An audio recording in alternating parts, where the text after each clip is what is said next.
ഇപ്പം രാഹുൽ ഗാന്ധി വോട്ട് ചോരി വോട്ട് ചോരി വോട്ട് ചോരി എന്നൊക്കെ പറഞ്ഞിട്ട് 2 പത്രസമ്മേളനങ്ങൾ നടത്തിയത് നമ്മളുടെ ശ്രദ്ധയിലുണ്ട് അല്ലെ. ആദ്യം തന്നെ മഹാദേവപുരയിൽ എന്തോ ഭയങ്കര സംഭവം ഉണ്ടായി എന്നൊക്കെ പറഞ്ഞിട്ട് ആദ്യത്തെ ഒരു പത്രസമ്മേളനം, അതിനുശേഷം രണ്ടാമത്തെ ഒരു പത്രസമ്മേളനവും നടത്തി. ഈ പത്രസമ്മേളനത്തിലൊക്കെ രാഹുൽ ഗാന്ധി ഉന്നയിച്ച പ്രശ്നം എന്ന് പറയുന്നത് വോട്ടർ പട്ടിക ആകെ പ്രശ്നമാണ്.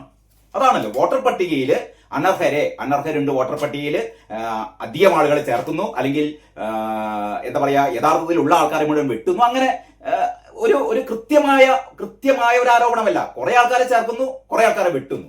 ഇതൊക്കെ BJPയുടെ താല്പര്യത്തിനനുസരിച്ച് നടത്തുന്നു എന്നാണ് രാഹുൽ ഗാന്ധി പറഞ്ഞുകൊണ്ടിരിക്കുന്നത്. എന്ന് പറഞ്ഞാൽ വോട്ടർ പട്ടിക കൃത്യമല്ല, വോട്ടർ പട്ടിക ശരിയല്ല, വോട്ടർ പട്ടികയിൽ നിരവധി അപാകതകൾ ഉണ്ട് എന്നാണ് രാഹുൽ ഗാന്ധി പറയുന്നത്. നമുക്കും ഏറെക്കുറെ മനസ്സിലായ കാര്യങ്ങളാണ്. ഇരട്ട വോട്ടുകൾ ഒരുപാട് ഈ വോട്ടർ പട്ടികയിലൊക്കെ ഉണ്ട്. അപ്പൊ അത് പരിഷ്കരിക്കേണ്ടതാണ്, അല്ലെങ്കിൽ അത് കുറ്റമറ്റാക്കേണ്ടതാണ്. കൃത്യമായ ഒരു തിരഞ്ഞെടുപ്പ് ഫലത്തിന് നമുക്ക് വോട്ടർ പട്ടിക ശുദ്ധീകരിക്കേണ്ട ആവശ്യമാണ്.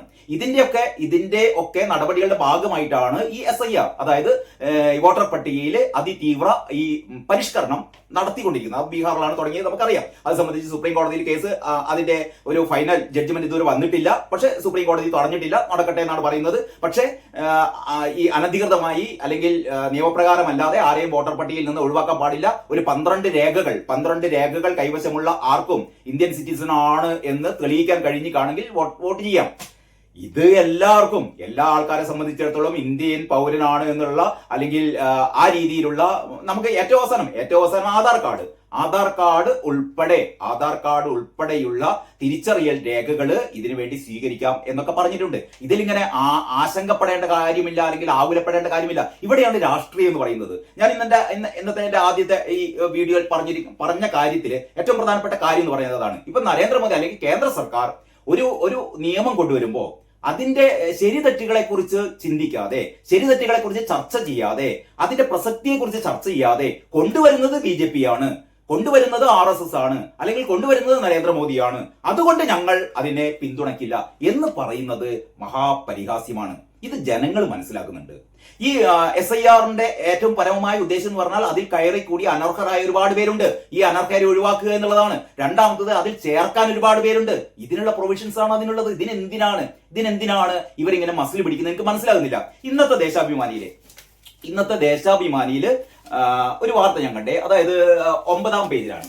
ഇന്നത്തെ ദേശാഭിമാനിയുടെ 9-ാം പേജില് പുറത്തുവിട്ട് റിപ്പോർട്ടേഴ്സ് കളക്റ്റീവ് ബീഹാറിൽ 80,000 മുസ്ലിം വോട്ട് വെട്ടാൻ BJP തലക്കെട്ട്. പ്രകോപനപരമായ തലക്കെട്ടാണ് കേട്ടോ. ഈ തലക്കെട്ട് വായിക്കുമ്പോഴാണ് ബീഹാറിൽ 80,000 മുസ്ലിം വോട്ട് വെട്ടാൻ BJPക്കാർ ബീഹാറിലെ 80,000 മുസ്ലിം വോട്ട് വെട്ടുന്നു. അപ്പൊ നമ്മൾ കേൾക്കുമ്പോൾ ഭയങ്കര BJPക്കാർ എന്ത് തോന്നിയാസ ചെയ്യുന്നത്? ഈ വോട്ടർ പട്ടികയിലെ ഈ 80,000 മുസ്ലിം വോട്ട് അങ്ങോട്ട് വെട്ടാൻ പോവുകയാണ്. ഇങ്ങനെ വെട്ടാൻ പറ്റും? നിങ്ങൾ തന്നെ ആലോചിച്ച് നോക്കുക. വോട്ടർ പട്ടികയിലെ പേര് ഒഴിവാക്കണമെങ്കിൽ അതിൻ്റെതായ ചട്ടങ്ങളുണ്ട്. ഒരാളാണ്ട് വിചാരിച്ചാൽ ഈ പേരാണ്ട് ഒഴിവാക്കാൻ പറ്റില്ല. അങ്ങനെയാണല്ലോ രാഹുൽ ഗാന്ധി പറഞ്ഞത് ഓൺലൈനിലൂടെ. രാഹുൽ ഗാന്ധിയുടെ 2-ാമത്തെ പത്രസമ്മേളനം നിങ്ങളുടെ ഓർമ്മയിലുണ്ടായിരിക്കും. രാഹുൽ ഗാന്ധി പറയുന്നത് എന്താണ്? ഓൺലൈനിലൂടെ ആയിരക്കണക്കിന് 10,000-കണക്കിന് വോട്ടുകൾ വെട്ടി എന്നാണ് പറയുന്നത്. അതായത് ഓൺലൈനിലൂടെ ഇലക്ഷൻ കമ്മീഷൻ തീരുമാനിക്കുകയാണ് ഇങ്ങനെ കുറെ ആൾക്കാർ BJPക്കാണ് വോട്ട് ചെയ്യാൻ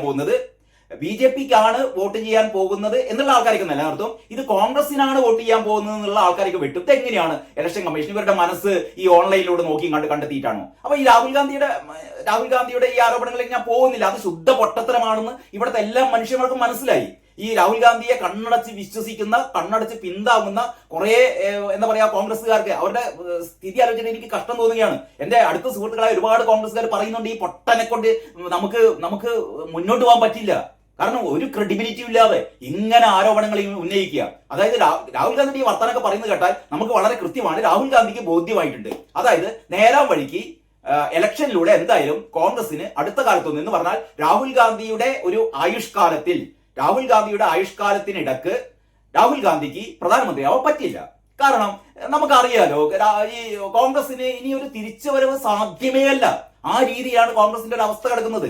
അപ്പം ഇതാണ് ആദ്യം തന്നെ ബാലറ്റ് പേപ്പറിലൂടെ ഒരു എന്താ പറയാ ഇത്തരത്തിലുള്ള തെരഞ്ഞെടുപ്പ് പ്രക്രിയയിൽ ഇവരെ സംശയം ഉന്നയിച്ചു. അപ്പോഴാണ് പിന്നെ EVM കൊണ്ടുവന്നത്, ഇലക്ട്രോണിക് വോട്ട് മെഷീൻ കൊണ്ടുവന്നത്. EVMലെ സംശയം പ്രകടിപ്പിച്ചു. അതൊക്കെ സുപ്രീം കോടതി എടുത്ത് ഓടിച്ചു വരെ. എന്ന് പറഞ്ഞാൽ EVM-ൽ ഒരു തരത്തിലുള്ള അട്ടിമറി നടക്കാൻ സാധ്യതയില്ല എന്ന് സുപ്രീം കോടതി നിയോഗിച്ച ഉന്നത അധികാര സമിതിയാണ്, അല്ലെങ്കിൽ സ്പെഷ്യൽ ഇൻവെസ്റ്റിഗേറ്റീവ് ടീമാണ് പറയുന്നത്. EVM വളരെ വളരെ എന്താ പറയാ സുരക്ഷിതമാണ്, ഇത് അട്ടിമറിക്കാൻ പറ്റില്ല എന്നൊക്കെ പറയുന്നതിന്റെ അടിസ്ഥാനത്തിൽ ഇനിയിപ്പോ EVM-നെ കുറ്റം പറഞ്ഞിട്ട് കാര്യമില്ല. EVM ഉപയോഗിച്ച് നടത്തിയ ഒരുപാട് തെരഞ്ഞെടുപ്പുകളിൽ ഇവര് ജയിച്ചിട്ടുണ്ട്. EVM ഉപയോഗിച്ച് അട്ടിമറി നടത്താൻ പറ്റുകയാണെങ്കിൽ BJPക്ക് കുറെ കൂടി നല്ലൊരു മാർജിനിൽ ഇവിടെ ജയിച്ചുകൂടായിരുന്നു. ഇത് പറയുന്നതിൽ ഒരു ലോജിക്കും ഇല്ലെന്നേ. ഞാൻ പിന്നെ അതിലേക്ക് വെറുതെ കടക്കുന്നില്ല. അപ്പോൾ ഈ ദേശാഭിമാനി പറയുന്നത് ബീഹാറിൽ 80,000 മുസ്ലിം വോട്ട് വെട്ടാൻ BJP. ഈ സ്റ്റോറിയുടെ അവസാനം പറയുന്ന ഒരു കാര്യമുണ്ട് കേട്ടോ. അവസാനം പറയുന്നത് മുസ്ലിം ഭൂരിപക്ഷ ഗ്രാമമായ ചന്ദൻബാരയിലെ 5000 വോട്ടർമാരെ നീക്കണമെന്നാണ് BJP ആവശ്യം. ഇവർ ഇന്ത്യൻ പൗരരല്ല എന്നും അനധികൃത കുടിയേറ്റക്കാർക്ക് രേഖയില്ലെന്നുമാണ് വാദം. അവിടെയാണ് പ്രശ്നം. അതായത് ഈ 80,000 പേരെ വെട്ടും എന്നൊക്കെ പറഞ്ഞതിന്റെ അടിസ്ഥാനം എന്ന് പറഞ്ഞാൽ ഇവിടെ ബീഹാറിൽ ഇപ്പോഴും എന്ത് പറയാ ഇന്ത്യൻ പൗരന്മാരല്ലാത്ത ആൾക്കാർ, ഒരിക്കലും ഇവിടെ ഇലക്ഷനിൽ വോട്ട് രേഖപ്പെടുത്താൻ അവകാശമില്ലാത്ത കുടിയേറ്റക്കാർ ഇവിടെയുണ്ട്. ബംഗ്ലാദേശികളെ ഇവിടെയുള്ള ഒരു അവസ്ഥയിൽ ഇത്തരം ആൾക്കാരെയൊക്കെ വെട്ടണം. ഇത്തരം ആൾക്കാരൊക്കെ വെട്ടേണ്ടതാണ്. ഇതാണ് വോട്ടർ പട്ടിക ശുദ്ധീകരിക്കുക എന്ന് പറഞ്ഞതിനർത്ഥം. അതായത് ഇന്ത്യൻ പൗരന്മാരാണ് വോട്ട് ചെയ്യേണ്ടത്, അതല്ലാതെ കുടിയേറി വന്ന അവിടെ നിന്ന് എഴുതുന്ന നുഴഞ്ഞുകയറ്റക്കാർ തീവ്രവാദികൾ ഭീകരരല്ല വോട്ട് രേഖപ്പെടുത്തേണ്ടത്. അപ്പൊ ഈ കേരളത്തിൽ ഇലക്ഷൻ കമ്മീഷൻ വളരെ വ്യക്തമാക്കിയിട്ടുണ്ട്. 2002 മുതൽ 2002 ശേഷം ഉള്ള വോട്ടർമാരെയാണ് ഇവർ പുനഃപരിശോധിക്കുന്നത്. അത് ഏതാണ്ട് 50 ലക്ഷത്തിൽ കൂടുതൽ ഉണ്ട് തോന്നുന്നു. അതാണ് ദേശാഭിമാനി ഒരു വാർത്ത കൊടുത്തത്, 50 ലക്ഷത്തിലേറെ പേരെ പുറത്താക്കുന്നു. അതായത് 2002 ശേഷം ഇതിൽ പേര് ചേർത്തപ്പെട്ട 50 ലക്ഷത്തിലേറെ പേർക്ക് ഇനി വോട്ട് ചെയ്യാൻ അവകാശമില്ല എന്നൊക്കെ പറഞ്ഞിട്ട് ഭീകരത വളർത്തുകയാണ്. ഇലക്ഷൻ കമ്മീഷൻ കൃത്യമായി പറയുന്നത് 2002 ഒരു അടിസ്ഥാന വർഷമാക്കിയത്. കാരണം എന്താണ്, 2002 ഇതിനു മുമ്പ് SIR പ്രകാരം അല്ലെങ്കിൽ തീവ്ര വോട്ടർ പട്ടിക പരിഷ്കരണം നടന്നത് 2002 അപ്പൊ 2002 ശേഷം ഇതിൽ പേർ ചേർക്കപ്പെട്ട ആൾക്കാർ യഥാർത്ഥത്തിൽ ഇന്ത്യൻ പൗരന്മാരാണോ, യഥാർത്ഥത്തിൽ ഇവർക്ക് വോട്ടവകാശമുണ്ടോ എന്ന് പരിശോധിക്കാൻ വേണ്ടിയിട്ട് ഈ 12 രേഖകളിൽ ഒന്ന് ആധാർ കാർഡ് അടക്കം ഇവർക്ക് സമർപ്പിച്ചു കഴിഞ്ഞാൽ ഒരു പ്രശ്നവുമില്ല, ഇവരുടെ വോട്ടൊന്നും നഷ്ടപ്പെടില്ല. ഇനി ഇതിൽ ഏറ്റവും പ്രസക്തമായ ഒരു കാര്യമാണ് ഞാൻ പറയാൻ വേണ്ടി പോകുന്നത്. അതായത്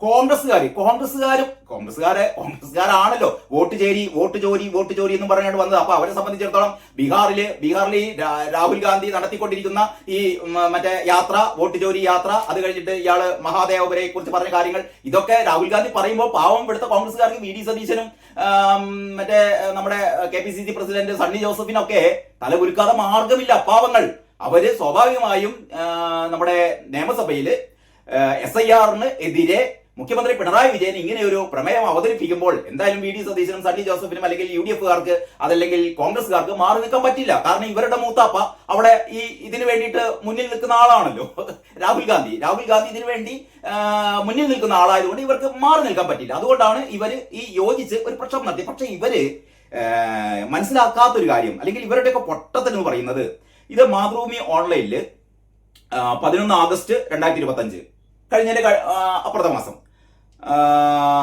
ആഗസ്റ്റ് മാസം 11-ാം തീയതി പ്രകാശൻ പുതിയേട്ടിയുടെ ഒരു ഇന്റർവ്യൂ ആണ്. നിങ്ങൾക്ക് കാണുന്നുണ്ടോ? ഇത് അടൂർ പ്രകാശിന്റെ ഇന്റർവ്യൂ ആണ്. അടൂർ പ്രകാശിനെ ഇന്റർവ്യൂ ചെയ്യാണ് പ്രകാശൻ പുതിയേട്ടി. ഇതിന്റെ തലക്കെട്ട്, ആറ്റിങ്ങലിൽ ഇപ്പോഴും 1.5 ലക്ഷത്തിലധികം ഇരട്ട വോട്ടുകൾ. ആറ്റിങ്ങലിൽ ഇപ്പോഴും 1.5 ലക്ഷത്തിലധികം ഇരട്ട വോട്ടുകൾ. പറയുന്ന ആരാണെന്നറിയോ?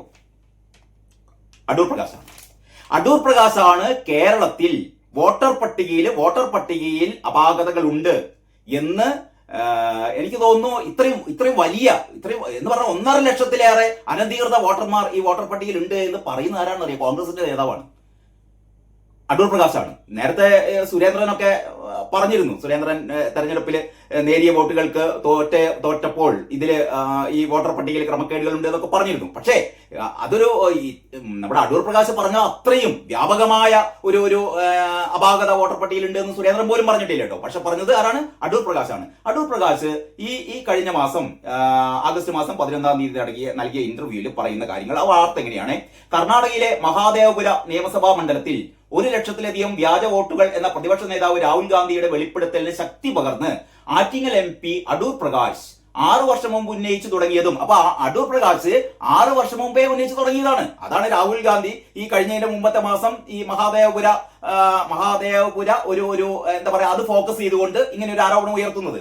അപ്പൊ 6 വർഷം മുമ്പ് ഉന്നയിച്ചു തുടങ്ങിയതും ആറ്റിങ്ങലിൽ 1.5 ലക്ഷത്തോളം ഇരട്ട വോട്ടുകളാണ് അടൂർ പ്രകാശ് 2019, 2024 തെരഞ്ഞെടുപ്പ് സമയങ്ങളിലായി കണ്ടെത്തിയതും തിരഞ്ഞെടുപ്പ് കമ്മീഷന്റെ ശ്രദ്ധയിൽപ്പെടുത്തിയിരുന്നതും. അപ്പൊ 2019-ലും 2024-ലും തന്റെ മണ്ഡലത്തിൽ ആറ്റിങ്ങലിൽ എത്ര വോട്ടുകളാണ്? 1.5 ലക്ഷത്തോളം അനധികൃത വോട്ടുകൾ ഉണ്ട് എന്ന് പരാതിപ്പെട്ടത് വെറുതെ ഇങ്ങനെ പത്രങ്ങളിലൂടെയല്ല, നിയമപ്രകാരം പരാതിപ്പെട്ടത് ആരാണ്?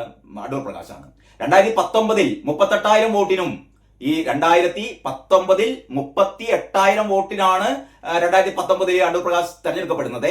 2019-ൽ 38,000 വോട്ടിനും 2024-ൽ 684 വോട്ടിനുമാണ് അടൂർ പ്രകാശിന് ജയിക്കാനായത്. ഈ രണ്ട് തെരഞ്ഞെടുപ്പുകളിലും അടൂർ പ്രകാശിനെയാണ് ജയിച്ചത്. ആദ്യത്തെ പ്രാവശ്യം 38,000 വോട്ടിന്റെ ലീഡ്, രണ്ടാം പ്രാവശ്യം 2024 കഴിഞ്ഞ തവണ 684 വോട്ടുകൾക്ക് വളരെ നേരിയൊരു മാർജിനാണ് ജയിച്ചത്. എങ്കിലും ഇരട്ട വോട്ടുകൾ വോട്ടർ പട്ടികയിൽ നിന്ന് നീക്കം ചെയ്യാൻ കമ്മീഷൻ ഇപ്പോഴും തയ്യാറായിട്ടില്ല എന്ന് അടൂർ പ്രകാശ് ആരോപിക്കുന്നു. അടൂർ പ്രകാശ് പറയാണ് ഇപ്പോഴും ഈ ഇലക്ഷൻ കമ്മീഷൻ ഈ അനധികൃത വോട്ടുകൾ, ഈ 1.5 ലക്ഷത്തിലേറെ വരുന്ന അനധികൃതമായ വോട്ടുകൾ, വ്യാജ വോട്ടുകൾ ഈ വോട്ടർ പട്ടികയിൽ നിന്ന് നീക്കാൻ തയ്യാറായിട്ടില്ല എന്ന്.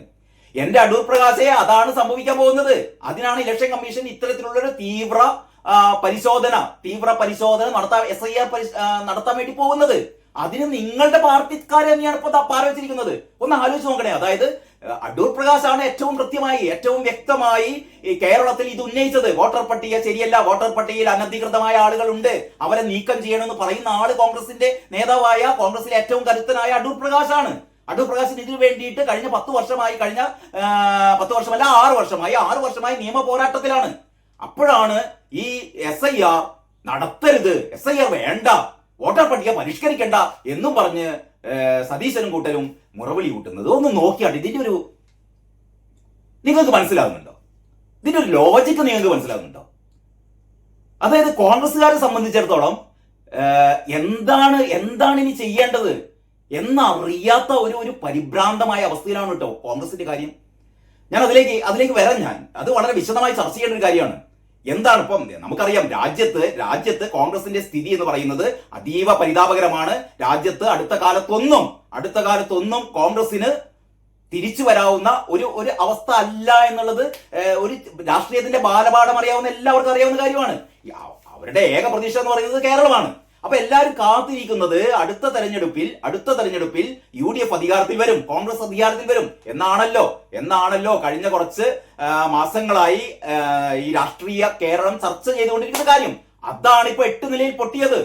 ഈ അയ്യപ്പ സംഗമത്തിലൂടെ, ആഗോള അയ്യപ്പ സംഗമത്തിലൂടെ, NSSന്റെ കാലുമാറ്റത്തിലൂടെ, അല്ലെങ്കിൽ SNDPയുടെ കുറെ കൂടി വ്യക്തത വരുത്തിക്കൊണ്ട് ഞങ്ങൾ ഇടതുപക്ഷത്തോടൊപ്പം തന്നെയാണ്, ഞങ്ങൾ പിണറായി വിജയനൊപ്പം തന്നെയാണ്, ഈ സ്റ്റേറ്റ് കാറിൽ പിണറായി വിജയന്റെ കൂടെ ഇരുന്ന് ആ സമ്മേളന വേദിയിലേക്ക് വന്നുകൊണ്ട് വെള്ളാപ്പള്ളി നടേശൻ കൃത്യമായ സൂചനയാണ് നൽകിയത്, നമ്മൾ പിണറായി വിജയനൊപ്പമാണ്.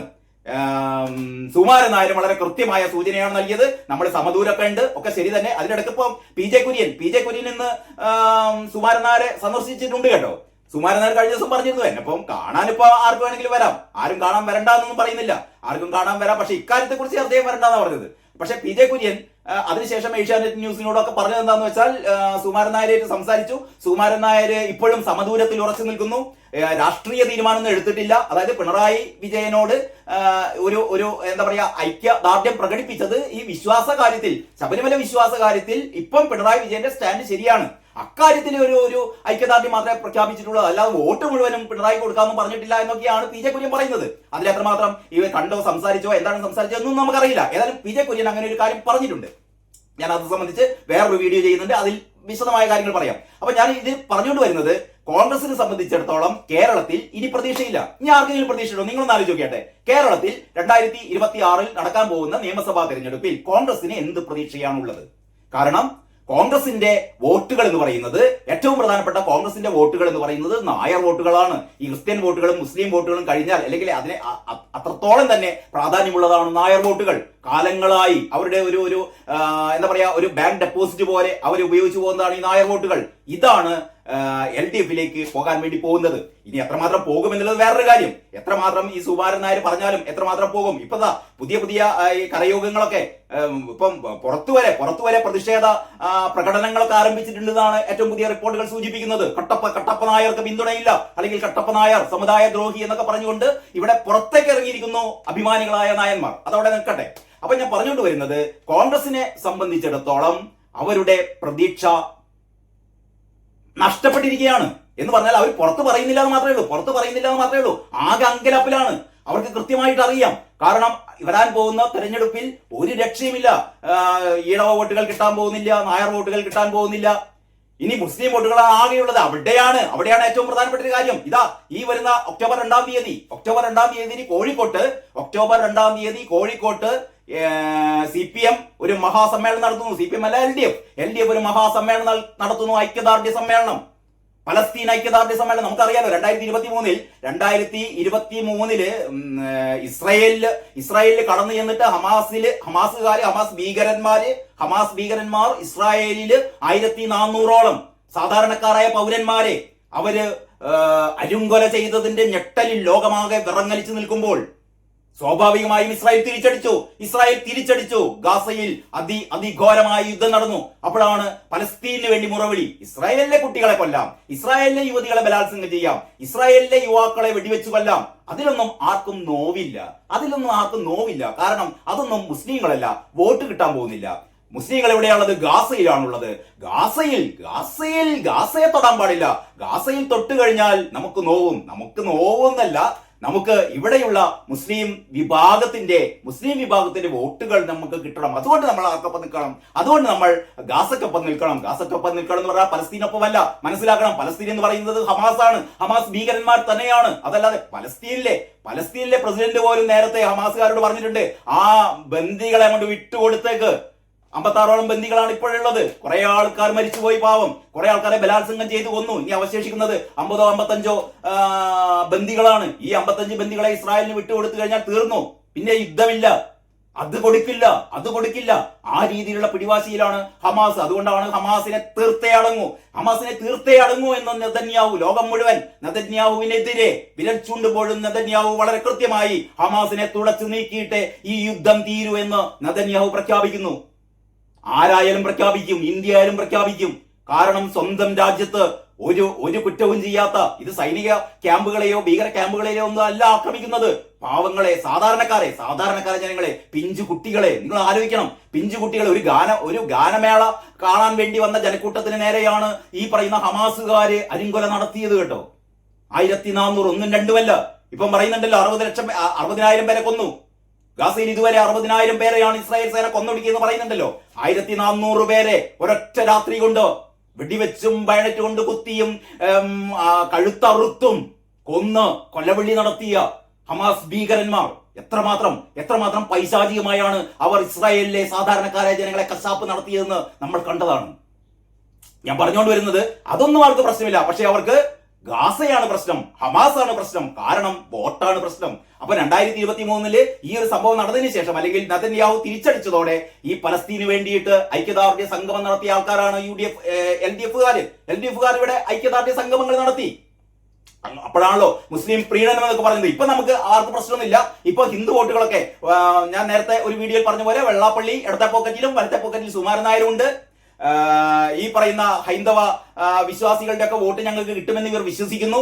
ഇനി ഏതും കൂടി പോരട്ടെ, മുസ്ലിം വോട്ട് കൂടി പോരട്ടെ എന്നുള്ള ഉദ്ദേശത്തിൽ ഒക്ടോബർ 2-ാം തീയതി കോഴിക്കോട്ട് വെച്ച് ഇവർ വീണ്ടും പലസ്തീൻ ഐക്യദാർഢ്യ സമ്മേളനം നടത്തുന്നു. ഒന്ന് ആലോചിച്ച് നോക്കണം. ഇനിയിപ്പോ എന്താ സംശയം? ഈ ഹൈന്ദവ വോട്ടുകളും കയ്യിലാക്കി, അതായത് ഈഴവ വോട്ടുകൾ, നായർ വോട്ടുകൾ, ഇനി അവർക്ക് മുസ്ലിം വോട്ടുകൾ, ഈ മുസ്ലിം വോട്ടുകൾ കൂടി കൈക്കലാക്കാൻ വേണ്ടിയിട്ടാണ് ഈ പറയുന്ന ഒക്ടോബർ 2-ാം തീയതി. ഇന്നിപ്പം നമ്മുടെ പിണറായി വിജയനുമായിട്ട് ഈ പലസ്തീന്റെ ഇവിടുത്തെ അംബാസിഡർ, പലസ്തീന്റെ ഇന്ത്യൻ അംബാസിഡർ പിണറായി വിജയനെ സന്ദർശിച്ചു. കേരളത്തിന്റെ എല്ലാ പിന്തുണയും പലസ്തീനും ഹമാസിനൊക്കെ പിണറായി വിജയൻ നൽകി. അത് കഴിഞ്ഞിട്ട് ഈ അംബാസഡറാണ് ഏറ്റവും മുഖ്യ അതിഥി ഒക്ടോബർ 2 കോഴിക്കോട് നടക്കുന്ന മഹാസമ്മേളനത്തിൽ. അപ്പോൾ ഒക്ടോബർ 2 കോഴിക്കോട് ഈ മഹാസമ്മേളനം നടക്കുന്നതോടെ മുസ്ലിം വിഭാഗത്തിന്റെ വൈകാരികതയെ ചൂഷണം ചെയ്യുക കൂടിയാണ് പിണറായി. എന്ന് പറഞ്ഞാൽ കൃത്യമായി മൂന്നാം തവണയും കേരളം പിടിക്കും എന്ന് തന്നെയാണ് ഈ CPM പ്രഖ്യാപിച്ചുകൊണ്ടിരിക്കുന്നത്.